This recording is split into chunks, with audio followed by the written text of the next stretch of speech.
Enzo Recto, kalaban ang katiwalian at kasinungalingan, kakampi sa katotohanan at kabutihan. Kaya ano ba itong pre-trial conference, okay? Pag-usapan natin itong pre-trial conference. Ano bang mangyayari diyan? Mga kabunyog, ang pre-trial conference ay napaka-importante. Bakit? Ang pre-trial conference, yan ang magpapabilis. Yan ang magpapabilis ng trial. Kasi yung trial gagawin sa ano pa? Sa July 6, yung trial proper na yan. Pero kinakailangan sa trial, unang-una, bago ang trial, kailangan munang malaman yung kampo ni Sara ang tawag defense. Yung kampo nila Beatrix Listro, yung mga kongresista, prosecution ang tawag doon. Prosecution. So, sa prosecution, may mga ebidensya, may mga testigo rin. May mga testigo silang ipipresent, mayroon din silang mga ebidensyang ipipresent. Ang defense, mayroon din silang mga testigong ipipresent. Mayroon din silang mga ebidensya.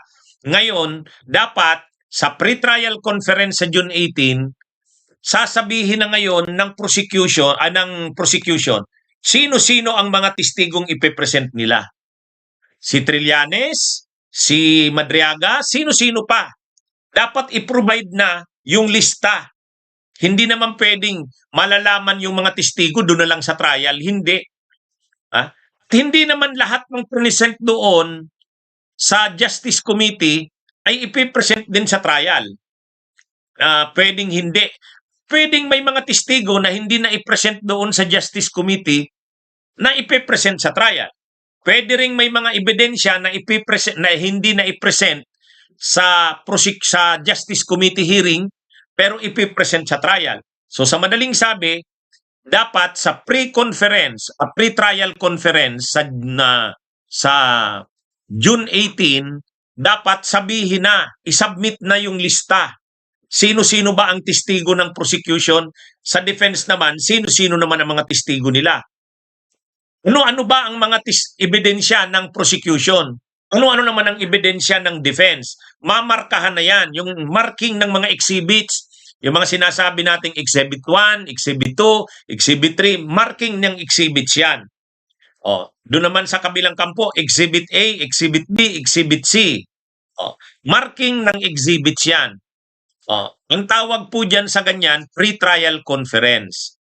Kumbaga magkanya-kanya ng presentation ng mga testigo.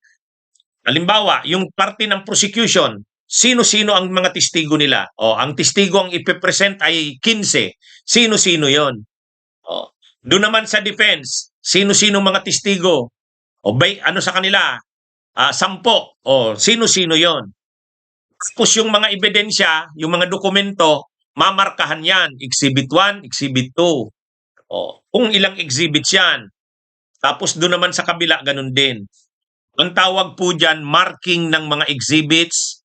Ang isa pang gagawin sa pre-trial conference, yung stipulation of facts, saka admission of facts. Anong admission of facts? May mga bagay kasi na kung tanggap na rin lang naman, ibig sabihin admitted na, hindi na yan kailangang i-prove sa trial. So mapapabilis ang trial. Ang tawag po dyan, admissions of facts. Halimbawa, sasabihin ng defense, sabi ng prosecution, tinatanggap ba ng defense na nakatanggap siya ng confidential funds na 125 million noong 2022? Sasabihin yan ngayon ng defense, admitted. Hindi na yan ipoprove. Hindi na yan ipoprove kasi inadmit na eh. Ina-admit ba ng defense na nag-live siya kasama ang mga supporters ng Duterte, nag-live siya sa ganitong pitsa? Sasabihin ng defense, admitted. Di ibig sabihin, hindi na ipoprove yan. Kasi admitted na eh. Mapapabilis na ngayon. Mapapabilis na. Kaya, ang pre-trial conference, ang purpose niyan ay paghahanda para sa gagawing trial sa July 6. Kaya kailangan malaman na yung listahan ng mga ebidensya, mamarkahan na yung mga ah, malaman na yung mga listahan ng mga testigo, witnesses, saka imamark na yung mga exhibits. O yan po ang ibig sabihin yan. Pagpapabilis ng trial yan, saka para mayroong system yung trial. Hindi naman pwedeng mabibigla ka na lang sa trial. May mga sisipot na witnesses na hindi naman isinabi. Kailangan ano yun, malaman ng prosecution ang mga witnesses ng defense, malaman rin ng defense ang witnesses ng prosecution. O yan yung mga kabunyog. Yan ang tawag diyan, pre-trial conference. Gagawin yan sa June 18.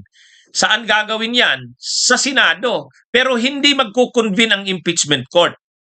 Hindi gagawin yan, doon na lang yan sa secretary ng Senate. Ano lang yan, marking lang naman kasi yan ng mga exhibits, magmamarkahan lang. Ang magiging clerk of court yata, yung secretary ng Senate, o dahil siya yung clerk ng impeachment court, sa opisina niya magmamarka, doon magmamarkahan. Hindi naman kailangan na nandun yung mga senator judges, hindi kailangan. Kasi marking lang naman yan ng exhibits, pag ng mga stipulations of facts, admissions. Kaya yan mga kabunyog. Ang tanong, i-recognize kaya ng kampo ni Sara yan? Yun yung malalaman natin. Okay, basahin natin itong para mas maunawaan natin. Ito yung laman ng notice. Okay, basahin natin ito. Ayan, mga kabunyog. Republic of the Philippines Senate Impeachment Court in the matter of impeachment trial of Vice President Sara Zimmerman Duterte. Case number 004-2026. Notice of Pre-Trial Conference. 2. Vice President Sara Zimmerman Duterte, Office of the Vice President, the Public Prosecutor's Office of the Secretary General, House of Representatives. Itong nakikita nating kopya, ito yung kopya na natanggap ng House of Representatives. Ayan. Greetings. Please take notice that the pre-trial conference for the impeachment trial of Vice President Sara Zimmerman Duterte is hereby scheduled to take place 9 a.m. on June 18, 2026, Thursday, at the Senator CM Rector Room, 2nd floor, Senate of the Philippines, Jukno Boulevard, Pasay City, before the Secretary of the Senate as the clerk of the impeachment court. The parties shall be notified of subsequent dates for the continuation of the pre-trial conference, if any.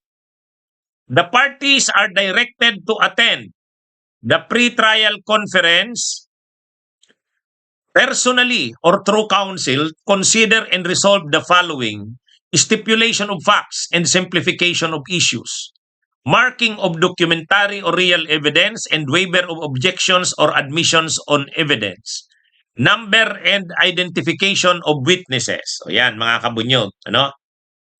Ito pa. Ito pa yung laman ng notice. Basahin natin. Setting of trial dates. So i-schedule na yung mga trial dates. The proposed sequence of the presentation of evidence and possible modification of the order of the trial, and such other matters as will promote a fair and expeditious trial of the case. To allow the parties and/or their counsel the widest freedom and latitude towards attaining the objectives of pretrial, the pretrial conference proceedings shall not be open to the media or public. So hindi po siya open sa media. The parties are required to file with the clerk of the impeachment court and serve upon the adverse party their respective pretrial briefs via personal delivery or official electronic mail no later than June 15, 2026. The pretrial brief must contain a summary of admitted facts, proposed stipulations, and issues for resolution, a list of documents or exhibits presently known and reasonably available to the party stating their purpose, a list of witnesses presently known and reasonably available to the party, including the purpose of their intended testimonies pursuant to the rules of procedure on impeachment trials, the testimony of witnesses shall be taken upon oral examination in open court. A reservation of evidence not reasonably known or available during the pretrial conference, provided that the identity of the witness or description of the documentary object evidence and the purpose of presentation shall be provided to the other party in the impeachment court at least 3 days prior to their presentation. For justifiable cause, including for reasons of safety and security, the parties may reserve disclosure of the names and details of their witnesses falling under said justifications until their presentation before the impeachment court. Reserved witnesses shall be included in the number of witnesses disclosed and the trial dates given to the parties. Failure of any party to submit the pretrial brief on time or to appear at the pretrial conference without a valid, legally justifiable reason may result in the waiver of the right to introduce specific evidence or witnesses, or may prompt the impeachment court to proceed with the formulation of the pretrial order based solely on the records available. So ordered. Issued this 9th day of June 2026 at Pasay City, Metro Manila, Philippines. Honorable Sherwin T. Gatchalian, Presiding Officer. So yan mga kabunyog, yan po ang tinatawag na notice para sa pre-trial. So medyo talagang gugulong na ang impeachment ni Sara. At naka-schedule na ang pre-trial conference sa naka-schedule na sa June 18. So ang tanong na ngayon mga kabunyog, ang tanong, kilalanin kaya ni Sara Duterte ang impeachment court na ang magpipreside ay si Win Gatchalian. Yan yung natin. Malalaman natin yan mga kabunyog, una doon sa June 15. Kasi ang deadline nila para mag-submit ng pre-trial briefs ay June 15. Kapag hindi sila nag-submit before June 15, o kaya pwedeng mag-submit sila, pero baka ang gagawin nila, ang isasubmit nila, ki-questionin nila ang jurisdiction o ang authority ni Gatchalian. Pwede yan. Anyway, mga kabunyog, mga kababayan, magandang araw sa inyong lahat. Mabuhay po tayo.